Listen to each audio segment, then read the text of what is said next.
Subscribe now and press the bell icon. Never miss an update. नमस्कार मित्रों, स्वागत करता हूं सबका इस YouTube चैनल पर जिसका नाम है स्टडी विद पीएन लोधा। साथियों, शिक्षण विधियों का मॉडल पेपर नंबर ये 40 है। इसके पहले मैं 39 टेस्ट ले चुका हूं और एक और बात बता दूं आपको कि इसके पहले मैंने साइकोलॉजी का एक टेस्ट डाला है, टेस्ट नंबर 36। बहुत ही महत्वपूर्ण और अप्लाइड क्वेश्चन वहाँ पर देखने को मिलेंगे, तो उस टेस्ट को अगर नहीं देखा है तो एक बार ज़रूर देखें। साथियों, यहाँ शिक्षण विधियों के बिल्कुल नए प्रश्न देखने को मिलेंगे। सबसे इम्पोर्टेंट चीज़ है कि पैटर्न इसका बहुत ही शानदार रहने वाला है। तो साथियों, 20 क्वेश्चन है, कोशिश करना कि 15 क्वेश्चन आपके सही हो जाए। यूँ मान सकते हो कि ये क्वेश्चन बहुत ही शानदार पैटर्न के हैं। तो चलिए बिल्कुल नए पैटर्न अनुसार शिक्षण विधियों का ये टेस्ट शुरू करते हैं। पहला क्वेश्चन देखेंगे साथियों। पहला क्वेश्चन देखिएगा, निम्न में से कौन सा कथन पाठ्यचर्या संबंधी अपेक्षाओं और सीखने के प्रतिफलों के बारे में सही है? पहला इस विकल्प है, पाठ्यचर्या संबंधी अपेक्षाओं और सीखने के प्रतिफलों में कोई संबंध नहीं है। प्रत्येक बालक के लिए अलग से पाठ्यचर्या का निर्माण किया जाता है क्योंकि उनके सीखने के प्रतिफल भी अलग होते हैं और प्रत्येक कक्षा के सीखने के प्रतिफल अलग होते हैं और इनमें से कोई नहीं। तो साथियों, मैंने पहले ही कहा था कि बहुत ही शानदार क्वेश्चन मिलेंगे देखने को। तो विकल्प नंबर कौन सा सही है प्रश्न संख्या 1 में? मित्रों, अगर हम बात करें पाठ्यचर्या संबंधी अपेक्षाओं और सीखने के प्रतिफलों के बारे में, तो पहला कथन कह रहा है कि संबंध नहीं है। तो बिल्कुल संबंध तो है, पाठ्यचर्या में और सीखने के प्रतिफल में संबंध तो है। तो फिर पहला विकल्प तो गलत हो गया। दूसरा क्या है, प्रत्येक बालक के लिए अलग से पाठ्यचर्या का निर्माण किया जाता है। तो पाठ्यचर्या का निर्माण अलग अलग नहीं होता है, क्लास वाइज होता है, अलग अलग, प्रत्येक बालक के लिए नहीं होता है। तो ये भी गलत हो गया। और प्रत्येक कक्षा के सीखने के प्रतिफल अलग होते हैं। जी हाँ, प्रत्येक कक्षा के सीखने के प्रतिफल कैसे होते हैं? अलग अलग होते हैं। हम क्लास वाइज बच्चों से अपेक्षा रखते हैं कि इस कक्षा तक बालक ये चीज़ें सीख जाएगा। तो विकल्प नंबर 3 सही है साथियों प्रश्न संख्या 1 में। चलिए आगे बढ़ेंगे प्रश्न नंबर 2 पर। मित्रों, दूसरा क्वेश्चन है आपके, देखिएगा, पुरुषत्व और स्त्रीत्व को संदर्भित करता है। पितृसत्तात्मक, जेंडर, लिंग भेद और यौन। तो पुरुषत्व और स्त्रीत्व को कौन संदर्भित करेगा इनमें से?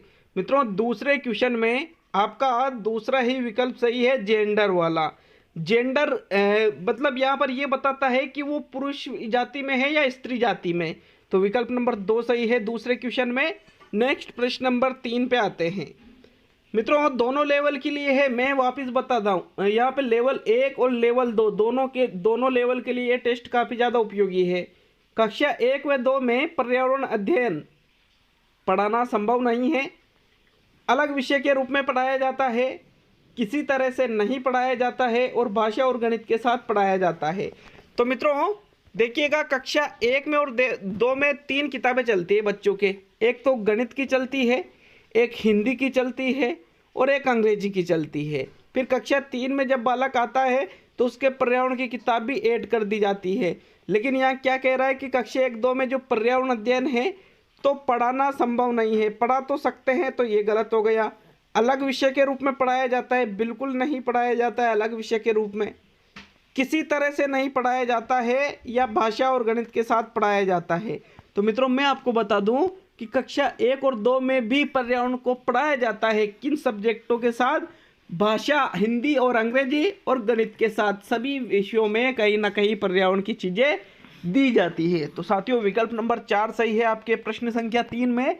नेक्स्ट प्रश्न नंबर 4 पे आते हैं साथियों। प्रश्न नंबर 4 है साथियों, भारत में स्कूली शिक्षा के किस चरण में विज्ञान को एक अलग विषय शास्त्र के रूप में शुरू किया जाता है? प्राथमिक, उच्च प्राथमिक, माध्यमिक और उच्च माध्यमिक। तो साथियों, चौथे क्वेश्चन का राइट आंसर कौन सा रहेगा? साथियों, प्रश्न अगर आप समझ चुके हो तो इसका बड़ा ही इजी आंसर है, क्योंकि मित्रों यहाँ पर उच्च प्राथमिक स्तर मतलब कक्षा 6 से 8 में जब बालक जाता है, 5वीं पास करके बालक जब कक्षा 6 में जाता है, मतलब ये उच्च प्राथमिक स्तर आ गया। तो यहीं पर कक्षा 6 में ही बालक के लिए अलग से विज्ञान की पुस्तक आ जाती है साथियों। जबकि 1 से 5 तक प्राथमिक स्तर की अगर हम बात करें तो विज्ञान की अलग से पुस्तक नहीं होती है, बल्कि पर्यावरण के अध्ययन ही इसको पढ़ाया जाता है मित्रों। तो पर्यावरण अध्ययन के अंतर्गत ही जब हम इसको प्राथमिक स्तर पर पढ़ते हैं, जबकि अलग विषय शास्त्र के रूप में इसको उच्च प्राथमिक स्तर से शुरू किया जाता है। तो विकल्प नंबर 2 सही है आपके चौथे क्वेश्चन में। नेक्स्ट प्रश्न नंबर 5 पे आएंगे साथियों। कला समेकित शिक्षा में कला को किस संदर्भ में लिया गया है? शिक्षण शास्त्र का एक टूल, लोक कला, परंपरा कला और परीक्षा की एक पद्धति। तो साथियों जो कला समेकित शिक्षा है, इसमें कला को किस संदर्भ में लिया गया है? राइट आंसर देना है प्रश्न नंबर 5 में। तो मित्रों प्रश्न नंबर 5 का जो राइट आंसर है वो बताओ। तो मित्रों देखिए, कला समेकित शिक्षा में कला को किस संदर्भ में लिया गया है, तो ये शिक्षण शास्त्र का एक टूल है साथियों। विकल्प नंबर 1 सही है प्रश्न नंबर 5 में। चलिए आगे बढ़ेंगे प्रश्न नंबर 6 पर। प्रश्न नंबर 6 पे हम आ चुके हैं। विभिन्न आजीविकाओं के बारे में पढ़ाते समय निम्न में से कौन सी विधि सबसे उपयुक्त होगी? पाठ्य पुस्तक को जोर से पढ़ाना, ड्रॉ अथवा लिखे और चर्चा करें, बहसों का आयोजन करें और व्याख्यान विधि का आयोजन करें। बहसों मतलब यहाँ पर बहस करते हैं ना, उसकी बात की जा रही है। तो साथियों प्रश्न नंबर 6 का राइट आंसर दीजिएगा। छठा जो क्वेश्चन है वो पूछ रहा है विभिन्न आजीविकाओं के बारे में पढ़ाते समय कौन सी गतिविधि सबसे उपयुक्त रहेगी? तो जोर से पढ़ाना तो कभी भी उपयुक्त नहीं रहेगा साथियों। बहस का आयोजन करोगे तो वो भी विभिन्न आजीविकाओं के बारे में गलत हो जाएगा। व्याख्यान विधि शिक्षक केंद्रित है, बल्कि ड्रॉ अथवा लिखे और चर्चा करे, ये जो चीज़ है इसमें बालक खुद के विचार लिखेगा और चर्चा करेगा, तो एक दूसरे के विचार आदान प्रदान यहाँ पर हो जाएंगे साथियों। तो ये सबसे बेस्ट रहेगा। विभिन्न आजीविकाओं के बारे में पढ़ाता समय आपको ड्रॉ लिखने की अथवा चर्चा करने की विधि का प्रयोग करना चाहिए। विकल्प नंबर 2 सही है साथियों छठे क्वेश्चन में। चलिए आगे बढ़ेंगे प्रश्न नंबर 7 पर। एक ग्लोब के बारे में निम्न में से कौन सा बयान सही नहीं है? ग्लोब पृथ्वी का एक मॉडल है। स्पर्श ग्लोब विशेष रूप से ज़रूरत वाले बच्चों के लिए उपयोग किया जाता है। ग्लोब महाद्वीपों का सही आकार नहीं दिखाता है और एक ग्लोब की विशेषताओं में अक्षांश व देशांतर है। तो मित्रों बिल्कुल पृथ्वी का तो ये मॉडल ही है भाई, पृथ्वी के मॉडल को ही हम क्या कहते हैं? ग्लोब कहते हैं। जो स्पर्श ग्लोब होते हैं वो विशेष रूप से ज़रूरत वाले जो बच्चे CWSN वाले जो बच्चे हैं उनके लिए ही उपयोग किया जाता है बिल्कुल। और एक ग्लोब की जो विशेषता है उसमें अक्षांश रेखा और देशांतर रेखाएं भी बताई जाती है। लेकिन ग्लोब महाद्वीपों के आकार को सही नहीं दिखाता, ये तो गलत है ना, क्योंकि सही दिखाता है वो साथियों। तो विकल्प नंबर 3 सही है, क्योंकि ये ग्लोब के बयान के बारे में सही नहीं है। प्रश्न नंबर 8 पे चलेंगे। यहाँ पर आपका तीसरा विकल्प सही है साथियों 7वें क्वेश्चन में। 8वां क्वेश्चन है आकलन का उद्देश्य होता है किसी छात्र को अंक प्रदान करना, किसी एक विषय में छात्र का परीक्षण करना, छात्रों की उपलब्धियों का आकलन करना और किसी चीज़ की गुणवत्ता के बारे में निर्णय करना। तो साथियों आकलन का उद्देश्य देखो अंक प्रदान करना नहीं होता है, क्योंकि अंक प्रदान करना तो मापन का उद्देश्य होता है साथियों, बल्कि उपलब्धियों का आकलन करना नहीं, किंतु यह किसी चीज़ की गुणवत्ता के बारे में निर्णय करना ही आकलन का सबसे ज़्यादा मुख्य उद्देश्य होता है। चौथा विकल्प ही सही माना गया है साथियों। यहाँ पर अगर आप तीसरे की सोच रहे हो कि छात्रों की उपलब्धियों का आकलन करना ही आकलन का उद्देश्य है, तो ये नहीं रहेगा साथियों, बल्कि चौथा विकल्प सही है किसी चीज़ की गुणवत्ता के बारे में निर्णय करना कि ये अच्छी है या बुरी है, यही आकलन का मुख्य उद्देश्य होता है। तो 8वें क्वेश्चन में आपके चौथा विकल्प सही है। चलिए आगे बढ़ेंगे प्रश्न नंबर 9 पर। मित्रों 9वां क्वेश्चन है प्राथमिक स्तर पर गणित सीखने के मूल्यांकन के लिए इस पर ध्यान दिया जाना चाहिए। बच्चे क्या सीखते हैं, बच्चे कितना गणित याद कर पाते हैं, बच्चे कैसे सीखते हैं और बच्चे क्यों सीखते हैं। तो मूल्यांकन के लिए इस बात पे थोड़ी जोर देंगे कि क्यों सीख रहे बच्चे, भाई सीख रहे तो अच्छी तो बात है, तो ये गलत है। कितना याद कर पाते हैं, ये गलत है। क्या सीखते हैं और कैसे सीखते हैं, इन दोनों में से सबसे बेस्ट आंसर है बच्चे कैसे सीखते हैं। इस चीज़ पर सबसे ज़्यादा जोर दिया जाना चाहिए मूल्यांकन के लिए कि आखिर वो सीख कैसे रहे हैं, क्योंकि अगर आप ये पता लगा लेते हो कि वो सीख कैसे रहे हैं तो आप उस प्रोसेस के अंतर्गत बच्चों को और बेटर तरीके से सिखा सकते हो। तीसरा विकल्प साथियों 9वें क्वेश्चन में सही है। चलिए आगे बढ़ेंगे प्रश्न नंबर 10 पर। निम्न में से कौन सा शिक्षण अधिगम के अनुरूप नहीं है? प्रत्येक बच्चा अपने आप में अद्वितीय है, प्रत्येक बच्चा अपनी पाठ्यचर्या का निर्माण करता है, प्रत्येक बच्चा अपने ज्ञान का सृजन स्वयं करता है और प्रत्येक बच्चे को प्रश्न पूछने का अधिकार है। तो मित्रों कौन सा शिक्षण अधिगम के अनुरूप नहीं है? मित्रों बिल्कुल प्रत्येक बच्चे को प्रश्न पूछने का तो अधिकार होता है। ऐसा तो है नहीं कि भाई है नहीं तुम प्रश्न नहीं पूछोगे और तुम पूछोगे, ऐसा नहीं। खुद कोई बालक अगर डाउट है तो बिल्कुल वो प्रश्न पूछ सकता है। प्रत्येक बच्चा अपने ज्ञान का निर्माण भी स्वयं ही करता है, ये भी सही है। अपने आप में अद्वितीय भी होता है, प्रत्येक बच्चा विशिष्ट होता है, किंतु पाठ्यचर्या का निर्माण खुद थोड़ी करता है। पाठ्यचर्या का निर्माण बच्चों के द्वारा नहीं किया जाता है साथियों। विकल्प नंबर 2 सही आपके प्रश्न संख्या 10 में। चलिए आगे बढ़ेंगे प्रश्न नंबर 11 पर। तो साथियों 11वां क्वेश्चन है, भाषा सीखने की रणनीति में बहुभाषिता क्या है? माध्यम और आकलन के रूप में एक ही भाषा में विषय वस्तु को सीखना, कई भाषाओं में सीखना, सिखाना और शिक्षण, और कक्षा के शिक्षण अधिगम के लिए बच्चों की भाषा का उपयोग करना और त्रिभाषा सूत्र को लागू करना। तो मित्रों वेरी इंपॉर्टेंट क्वेश्चन है, बट लेवल बहुत ही शानदार है इसका। इस क्वेश्चन का राइट आंसर देना बहुत बड़ी बात है, बहुत बड़ी, क्योंकि भाषा सीखने की रणनीति में बहुभाषिता का अर्थ देखो, त्रिभाषा सूत्र को लागू करना तो बहुभाषिता कहलाएगा नहीं साथियों सीखने के अर्थ में। अब यहाँ पर माध्यम और आकलन के रूप में एक ही भाषा, तो एक ही भाषा में तो बहुभाषिता आएगी नहीं। अब दूसरा या तीसरा, तो ज़्यादातर बच्चे क्या करेंगे यहाँ पर दूसरे विकल्प पे जाएंगे, लेकिन वो गलत है, बल्कि तीसरा विकल्प सही है कि कक्षा के शिक्षण अधिगम के लिए, कि बच्चों को जो कक्षा में शिक्षण कराया जा रहा है, जो उनको सिखाया जा रहा है, उस अधिगम के लिए बच्चों की भाषा का उपयोग करना, कि जो भाषा बालक बोलता है यदि आप उस भाषा का उपयोग करते हो तो उसको ही कक्षा में भाषा सीखने की रणनीति कहलाएगी साथियों बहुभाषिता के अंतर्गत। तीसरा ही विकल्प सही माना जाएगा, नो डाउट मित्रों। 11वें क्वेश्चन में ओनली तीसरा है, दूसरा नहीं है साथियों। प्रश्न नंबर 12 पे आते हैं। हाँ माना जा सकता है दूसरा, वैसे इस क्वेश्चन के लिए आप कमेंट कर सकते हो, but third is your first choice. चलिए आगे बढ़ेंगे प्रश्न नंबर 12 पर। जब बच्चे स्कूल में प्रवेश करते हैं तो हमें भाषा कौशल का निर्माण करना है, वाक्य और कहानियाँ पढ़ने के लिए उन्हें पढ़ाना शुरू करना है, उन्हें वर्णमाला पढ़ाना शुरू करना है और मौखिक कार्य साधनों के माध्यम से भाषा के साथ परिचित कराना है। तो मित्रों कोई भी बच्चा जब स्कूल में प्रवेश कर रहा है तो आते ही भाषा कौशलों का निर्माण तो नहीं कर दोगे, आते ही भाषा कौशलों का मित्रों देखिए आते ही तो उन्हें आप वाक्य और कहानियाँ पढ़ाना शुरू करोगे नहीं। अब यहाँ पर 2 विकल्प है कि उन्हें वर्णमाला पढ़ाना शुरू कर दोगे या मौखिक कार्य साधनों के माध्यम से भाषा के साथ परिचित कराना है।